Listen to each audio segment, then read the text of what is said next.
Teacher നമ്മൾ ഈ വീഡിയോയിൽ നോക്കാൻ വേണ്ടിയിട്ട് പോകുന്നത് ഡിപ്രീസിയേഷനിലെ റിട്ടേൺ ഡൗൺ വാല്യൂ മെത്തേഡാണ്. കഴിഞ്ഞ വീഡിയോയിൽ നമ്മൾ ഡിപ്രീസിയേഷൻ്റെ സ്ട്രെയിറ്റ് ലൈൻ മെത്തേഡ് നമ്മൾ ചെയ്തിരുന്നു. അതിൽ ജേർണൽ എൻട്രീസ്, 2 അക്കൗണ്ടുകൾ വരയ്ക്കാനും അതിൻ്റെ നീഡ്, തിയറി എല്ലാം നമ്മൾ അതിൽ നോക്കി. അതിൽ രണ്ടാമത്തെ മെത്തേഡാണ് straight line method. So straight line മെത്തേഡിൽ ഡിപ്രീസിയേഷൻ എങ്ങനെയാണ് കാൽക്കുലേറ്റ് ചെയ്യുന്നത് അവിടെ നമ്മൾ രണ്ടാമത്തെ മെത്തേഡാണ് റിട്ടേൺ ഡൗൺ വാല്യൂ മെത്തേഡ്.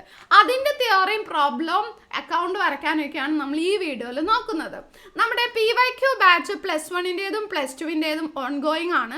നിങ്ങൾ ആർക്കെങ്കിലും ഇനി ജോയിൻ ചെയ്യാൻ താല്പര്യം ഉണ്ടെങ്കിൽ ഒരു സബ്ജക്റ്റിന് വെറും 199 രൂപ പേ ചെയ്താൽ ഈ ബാച്ചിലേക്ക് ജോയിൻ ആകാം. ഇതുവരെ ഒന്നും പഠിക്കാത്തവർ നിങ്ങളുടെ കൂട്ടത്തിലുണ്ടെങ്കിൽ നിങ്ങൾക്കുള്ളതാണ് ഈ ക്ലാസ്. ഈ ക്ലാസ് നമ്മൾ ഏറ്റവും ബേസിക്സ് മുതലാണ് പഠിപ്പിക്കുന്നത്. അതുകൊണ്ട് നിങ്ങൾ എപ്പോൾ ജോയിൻ ചെയ്താലും നിങ്ങൾക്ക് മുഴുവൻ ക്ലാസ്സുകളും ഈ 199 രൂപയ്ക്ക് ഒരു സബ്ജക്റ്റിൻ്റെ ഇത് കിട്ടുന്നതാണ്. സോ ജോയിൻ ചെയ്യാൻ താല്പര്യമുള്ളവർ നിങ്ങളുടെ ഫുൾ നെയിം, ഡിസ്ട്രിക്റ്റ്, +1 ആണോ +2 ആണോ എന്ന് വാട്സപ്പിലേക്ക് അയച്ചു കഴിഞ്ഞാൽ കംപ്ലീറ്റ് ഡീറ്റെയിൽസ് നിങ്ങൾക്ക് അയച്ചു തരുന്നതാണ് കേട്ടോ. So return down value method. Return down value method straight line method പോലെ അല്ല. സ്ട്രെയിറ്റ് ലൈൻ മെത്തേഡിൽ എല്ലാ വർഷവും നമ്മളൊരു ഫിക്സഡ് എമൗണ്ട് ആണ് ഡിപ്രീസിയേഷൻ എന്ന് പറഞ്ഞ് എഴുതാറ്. പക്ഷേ റിട്ടേൺ ഡൗൺ വാല്യൂ മെത്തേഡിൽ നമ്മൾ ഡിപ്രീസിയേഷൻ ചാർജ് ചെയ്യുന്നത് അസറ്റിൻ്റെ ബുക്ക് വാല്യൂയിലാണ്. കുറച്ചുകൂടി നിങ്ങൾക്ക് മനസ്സിലാകുന്ന രീതിയിൽ പറഞ്ഞാൽ നമ്മൾ അക്കൗണ്ട് വരയ്ക്കുമ്പോൾ അതിൽ ബാലൻസ് ക്യാരി ഡൗൺ ഉണ്ടാകുമല്ലോ, ആ ബാലൻസ് ക്യാരി ഡൗൺ ഇൻറ്റു നമ്മുടെ ഡിപ്രീസിയേഷൻ്റെ റേറ്റ് ബൈ 100, അതാണ് നമ്മൾ ഡിപ്രീസിയേഷൻ ചാർജ് ചെയ്യുന്ന രീതി. അതുകൊണ്ട് തന്നെ ഓരോ കൊല്ലവും നമ്മൾ ചാർജ് ചെയ്യുന്ന ഡിപ്രീസിയേഷൻ്റെ എമൗണ്ട് കുറഞ്ഞാണ് വരുന്നത്. അതുകൊണ്ട് ഇതിനെ റെഡ്യൂസിങ് ബാലൻസ് മെത്തേഡ് എന്നും ഡിമിനിഷിങ് ബാലൻസ് മെത്തേഡ് എന്നൊക്കെ പറയപ്പെടുന്നു. നമുക്കൊരു ക്വസ്റ്റ്യൻ നോക്കാം. Mega Limited purchased a furniture on October 1, 2014 for 1,70,000. 1,70,000 രൂപയ്ക്ക് മെഗാ ലിമിറ്റഡ് ഫർണിച്ചർ വാങ്ങിച്ചു. പക്ഷെ അത് ഒക്ടോബർ 1-നാണ് വാങ്ങിച്ചത്, അത് പ്രത്യേകം ശ്രദ്ധിക്കുക. 15% ഡിപ്രീസിയേഷൻ അവർ ഡിമിനിഷിങ് ബാലൻസ് മെത്തേഡിൽ ചാർജ് ചെയ്യാൻ തീരുമാനിച്ചു. നമ്മളോട് പറഞ്ഞിരിക്കുന്നത് 2014, 15, 16 3 വർഷത്തെ ഫർണിച്ചർ അക്കൗണ്ട് വരയ്ക്കാനാണ്. അപ്പോൾ നമുക്ക് 3 വർഷത്തെ ഫർണിച്ചർ അക്കൗണ്ടും വരയ്ക്കാം, ഡിപ്രീസിയേഷനും വരയ്ക്കാം.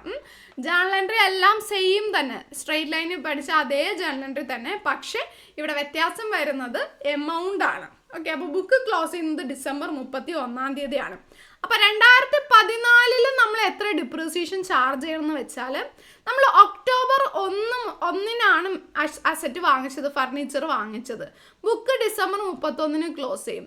സോ ഒക്ടോബർ 1 മുതൽ ഡിസംബർ 31 വരെ 3 മാസമാണുള്ളത്. അതുകൊണ്ട് തന്നെ ആദ്യത്തെ വർഷം 3 മാസത്തേക്കുള്ള ഡിപ്രീസിയേഷൻ കണ്ടുപിടിച്ചാൽ മതി. അപ്പോൾ എങ്ങനെ വരും? 1,70,000 ആണ് ഫർണിച്ചറിൻ്റെ വില, അതേ ഇൻറ്റു ഡിപ്രീസിയേഷൻ 15% ഇൻറ്റു 15/100 3 മാസത്തേക്ക് ഇൻറ്റു 3/12. അത് ചെയ്ത് കഴിയുമ്പോൾ നമുക്ക് 6,375 രൂപ എന്ന് പറഞ്ഞ് കിട്ടും.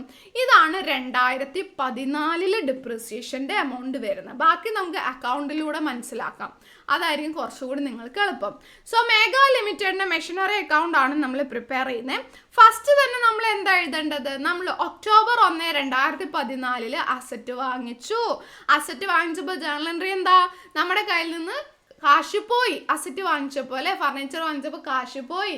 നമ്മൾ എങ്ങോട്ടെങ്കിലും പോകണമെങ്കിൽ ടു ഗോവ, ടു ഊട്ടി എന്നൊക്കെയല്ലേ പറയാറ്. അതേപോലെ ഇവിടെ കാശ് പോയപ്പോൾ ടു ക്യാഷ്, അങ്ങനെ ഓർക്കുക. കാശ് പോയി, ടു ക്യാഷ്. 2 വരുന്ന കാര്യങ്ങൾ നമ്മൾ എവിടെയാണ് പോസ്റ്റ് ചെയ്യാതെ? ഈ ഡെബിറ്റ് സൈഡിലാണ് പോസ്റ്റ് ചെയ്യുക. അപ്പോൾ ടു ക്യാഷ് എന്ന് പറഞ്ഞിട്ട് 1,70,000 രൂപ നമ്മൾ മെഷീനറി അക്കൗണ്ടിൽ എഴുതി. എന്നാണ് ഡേറ്റ് വരുന്നത്? 1/10/2014. Okay, to cash. അത് കഴിഞ്ഞിട്ട് ആ വർഷം വേറെ അസറ്റ് വാങ്ങിക്കുക ഒന്നും തന്നെ ചെയ്യുന്നില്ല. ദെൻ ആ വർഷം അവസാനം ആകുമ്പോൾ ഡിപ്രീസിയേഷൻ ചാർജ് ചെയ്യണം. ഡിപ്രീസിയേഷൻ്റെ ജേർണൽ എൻട്രി നമ്മൾ പഠിച്ചതാണ്, ഡിപ്രീസിയേഷൻ ടു ഫർണിച്ചർ. അപ്പോൾ ഫർണിച്ചർ അക്കൗണ്ടിൽ നമ്മൾ എങ്ങനെ എഴുതണം? ബൈ ഡിപ്രീസിയേഷൻ എന്ന് പറഞ്ഞിട്ട് എഴുതണം. സോ ബൈ ഡിപ്രീസിയേഷൻ എന്ന് പറഞ്ഞിട്ട് എഴുതാം. ഡേറ്റ് വരുന്നത് 31/12/2014. അപ്പോൾ ബൈ ഡിപ്രീസിയേഷൻ എന്ന് പറഞ്ഞ് നമ്മളിവിടെ കണ്ടുപിടിച്ചു 6,375 രൂപ. 6,375 രൂപ നമ്മളിവിടെ എഴുതാം. അതിനുശേഷം എന്താ ചെയ്യുക, ജസ്റ്റ് അക്കൗണ്ട് ബാലൻസ് ചെയ്യുക. അപ്പോൾ ബാലൻസ് ചെയ്യുമ്പോൾ നമുക്ക് ഇവിടെയാണ് കൂടുതൽ. സോ 1,70,70,000 രണ്ട് സൈഡിലും എഴുതി. ആ 1,70,70,000 നിന്ന് നമ്മൾ 6,375 കുറയ്ക്കുമ്പോൾ നമുക്ക് 1,63,625 കിട്ടും.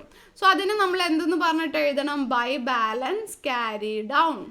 ആ വർഷം ക്യാരി ഡൗൺ ചെയ്തു അതേ ഡേറ്റിൽ, അത് അടുത്ത വർഷം 1-ാം തീയതി 1/1/2015 നമ്മൾ ബ്രോ ഡൗൺ ചെയ്യും. ടു ബാലൻസ് ബ്രോ ഡൗൺ എന്ന് പറഞ്ഞിട്ട് ബ്രോ ഡൗൺ ചെയ്തു. ബ്രോ ഡൗൺ ചെയ്ത് 1,63,625 രൂപ. ഇനി രണ്ടാമത്തെ കൊല്ലം 2015 നമ്മൾ ഡിപ്രീസിയേഷൻ കാണാണ്. 31/12/2015 ഡിപ്രീസിയേഷൻ കാണുന്നു. സോ ബൈ ഡിപ്രീസിയേഷൻ എന്ന് പറഞ്ഞിട്ട് എഴുതാം.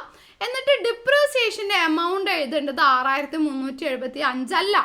ഈ മെത്തേഡിൻ്റെ പ്രത്യേകത എന്ന് പറഞ്ഞാൽ നമ്മുടെ ഈ ബാലൻസ് ക്യാരി ഡൗൺ എമൗണ്ട് ഉണ്ടല്ലോ, ഈ 1,63,625 അതിൻ്റെ മേലെയാണ് നമ്മൾ കാണണ്ടേ. അപ്പോൾ എത്ര വരും ഡിപ്രീസിയേഷൻ? 1,63,625 ഇൻറ്റു 15% അല്ലെ, ഇൻറ്റു 15/100 ചെയ്യാം. അപ്പോൾ അങ്ങനെ ചെയ്യുന്ന സമയത്ത് നമുക്ക് എത്ര കിട്ടും?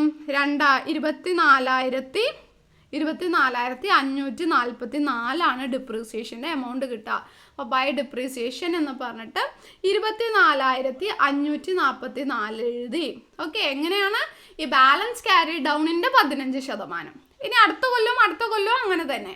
സോ ഈ അക്കൗണ്ട് നമ്മൾ ഇവിടെ പിന്നെ ബാലൻസ് ചെയ്യാണ്. 1,63,625 കൂടുതൽ വരുന്നത്. അപ്പോൾ രണ്ട് സ്ഥലത്ത് 1,63,625 എഴുതി. അതിൽ നിന്ന് 24,544 കുറച്ചപ്പോൾ നമുക്ക് 1,39,081 കിട്ടി. അതാണ് ആ കൊല്ലത്തെ ബാലൻസ് ക്യാരി ഡൗൺ. അപ്പോൾ ബൈ ബാലൻസ് ക്യാരി ഡൗൺ എന്ന് പറഞ്ഞിട്ട് എഴുതി. അടുത്ത മാസം 1-ാം തീയതി 2016 നമ്മളത് ബ്രോ ഡൗൺ ചെയ്തു. To balance brought down. Balance brought down എന്ന് പറഞ്ഞിട്ട് ആ 1,39,081 എഴുതി. ഇനി ആ വർഷം അവസാനിക്കുകയാണ്. സോ 31/12/2016 പിന്നെയും നമ്മൾ ഡിപ്രീസിയേഷൻ കാണാണ്. ബൈ ഡിപ്രീസിയേഷൻ കാണുന്നു. ഡിപ്രീസിയേഷൻ ഇനി ഏതിൽ കാണണം? ഈ ബാലൻസ് ക്യാരി ഡൗണിൽ കാണണം. എല്ലാ കൊല്ലത്തെയും ബാലൻസ് ക്യാരി ഡൗണിൽ വേണം ഡിപ്രീസിയേഷൻ കാണാൻ. അപ്പോൾ ഈ 1,39,081 1,39,081 15% ഇൻറ്റു 15/100 ചെയ്യുമ്പോൾ 20,862 കിട്ടും. അതാണ് ആ വർഷത്തെ ഡിപ്രീസിയേഷൻ. അപ്പോൾ ബൈ ഡിപ്രീസിയേഷൻ എന്ന് പറഞ്ഞിട്ട് 20,862 നമ്മൾ എഴുതി. ഓക്കെ, അപ്പോൾ ആ ഡിപ്രീസിയേഷൻ്റെ എമൗണ്ട് നമ്മൾ എഴുതി. അതിനുശേഷം പിന്നെ ആ വർഷം എന്ത് ചെയ്യണം? നമ്മൾ അക്കൗണ്ട് ബാലൻസ് ചെയ്യാണ്. 1,39,081 1,39,081. അതിൽ നിന്ന് ഈ ഡിപ്രീസിയേഷൻ്റെ 20,862 കുറച്ച് കഴിയുമ്പോൾ നമുക്ക് 1,18,219 കിട്ടും. അതാണ് ആ വർഷത്തെ ബാലൻസ് ക്യാരി ഡൗൺ. സോ അതിന് നമ്മൾ ബൈ ബാലൻസ് ക്യാരി ഡൗൺ എന്ന് എഴുതി അടുത്ത വർഷത്തേക്ക് നമ്മൾ ബ്രോ ഡൗൺ ചെയ്തെഴുതും. അപ്പോൾ 2014, 15, 16 വർഷത്തെ ഡിപ്രീസിയേഷൻ കാണാനേ പറഞ്ഞുള്ളൂ. അപ്പോൾ നമ്മൾ 2014-ലെയും 15-ലെയും 16-ലെയും കണ്ടു. ഇനി നമുക്ക് ഫർണിച്ചർ അക്കൗണ്ട് നമ്മളിപ്പോൾ വരച്ചു അല്ലേ. ഫർണിച്ചർ അക്കൗണ്ട് നമ്മളിവിടെ വരച്ചു. സോറി, മെഷീനറി അക്കൗണ്ട് ഞാൻ പേര് എഴുതിയ ഫർണിച്ചർ അക്കൗണ്ട് ആണ്, മാറിപ്പോയി. ഫർണിച്ചർ അക്കൗണ്ട് നമ്മൾ വരച്ചു. ഇനി നമുക്ക് വരയ്ക്കാൻ വേണ്ടിയിട്ടുള്ളത് ഡിപ്രീസിയേഷൻ അക്കൗണ്ട് ആണ്. അപ്പോൾ depreciation account date particulars LF amount, date particulars LF amount. Depreciation നമ്മൾ ഇന്നലെ പഠിച്ചതാണ്. വളരെ എളുപ്പം ഡിപ്രീസിയേഷൻ അക്കൗണ്ട് വരയ്ക്കാൻ വേണ്ടിയിട്ട്. അതായത് 31/12/2014 നമ്മൾ ഡിപ്രീസിയേഷൻ ചാർജ് ചെയ്തതല്ലേ. അപ്പോൾ ടു ഫർണിച്ചർ എന്ന് പറഞ്ഞിട്ട് എഴുതും. എന്നിട്ട് ആദ്യത്തെ കൊല്ലം നമ്മൾ ചാർജ് ചെയ്ത ഡിപ്രീസിയേഷൻ എത്രയായിരുന്നു? 6,375. അത് എഴുതി. സെയിം തന്നെ ഇപ്പുറത്തെ സൈഡിൽ അതേ ഡേറ്റിൽ 31/12/2014 നമ്മൾ ബൈ P&L എന്ന് എഴുതും. By P&L account 6,375. ആ കൊല്ലം വേറെ ഒന്നും ബാലൻസ് ചെയ്യാനും ഇല്ല. അത് ടാലി ആയിപ്പോയി 6,375 കേട്ടോ. ഇനി 14 കഴിഞ്ഞ് 2015 31/12/2015 പിന്നെയും ഇതുപോലെ തന്നെ ഫർണിച്ചർ അക്കൗണ്ട്. എന്നിട്ട് എമൗണ്ട് എഴുതേണ്ടത് നമ്മൾ രണ്ടാമത്തെ വർഷം ചാർജ് ചെയ്ത ഡിപ്രീസിയേഷൻ ഉണ്ടല്ലോ. രണ്ടാമത്തെ വർഷം ചാർജ് ചെയ്തത് എത്രയാ? 24,544. അത് എഴുതാം. 24,544. അതിന് തന്നെ ഇപ്പുറത്തെ കോളത്തിൽ 31/12/2015 ബൈ പി ആൻഡ് എൽ എന്ന് പറഞ്ഞ് പി ആൻഡ് എല്ലിലേക്ക് മാറ്റാണ് 24,544.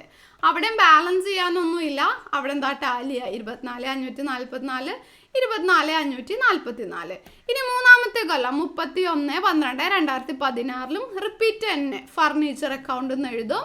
എന്നിട്ട് എമൗണ്ട് നമ്മൾ മൂന്നാമത്തെ കൊല്ലം ചാർജ് ചെയ്ത ഡിപ്രിസിയേഷൻ എത്രയാ? 20,862. അപ്പോൾ 20,862 എന്ന് എഴുതും. അതിന് അതേ കൊല്ലം ഇപ്പുറത്തെ സൈഡിൽ 31/12/2016 പി ആൻഡ് എല്ലിലേക്ക് മാറ്റും. By P and L account 20,862. ഇത്രയേ ഉള്ളൂ നമ്മുടെ ഡിപ്രിസിയേഷൻ അക്കൗണ്ട് പ്രിപ്പയർ ചെയ്യാൻ വേണ്ടിയിട്ട്. ഓക്കെ, അപ്പോൾ നമ്മൾ റിട്ടേൺ ഡൗൺ വാല്യൂ മെത്തേഡിൻ്റെ തിയറി പഠിച്ചു, അതിലെങ്ങനെയാണ് ഡിപ്രിസിയേഷൻ ചാർജ് ചെയ്യുന്നതെന്ന് പഠിച്ചു. മെഷീനറി അക്കൗണ്ട് വരയ്ക്കാനും അതുപോലെ തന്നെ ഫർണിച്ചർ അക്കൗണ്ട് വരയ്ക്കാനും ഡിപ്രിസിയേഷൻ അക്കൗണ്ട് വരയ്ക്കാനും നമ്മൾ പഠിച്ചു. ഇത്രയേ ഉള്ളൂ ഡിപ്രിസിയേഷൻ എന്ന് പറയുന്ന രണ്ട് മെത്തേഡും നമ്മളിപ്പോൾ വളരെ ഡീറ്റെയിൽഡ് ആയിട്ട് നിങ്ങളെ പഠിപ്പിച്ചിട്ടുണ്ട്. വീഡിയോ ഹെൽപ്ഫുൾ ആയിട്ടുണ്ടാവും എന്ന് വിചാരിക്കുന്നു. ആയെങ്കിൽ താഴെ കമൻറ്റ് ചെയ്ത് അറിയിക്കുക. പിന്നെ നിർബന്ധമായിട്ടും ഡിപ്രിസിയേഷൻ പഠിക്കാൻ ബുദ്ധിമുട്ടുന്ന നിങ്ങളുടെ എല്ലാ ഫ്രണ്ട്സിനും ഇത് അയച്ചു കൊടുക്കുക കേട്ടോ. താങ്ക്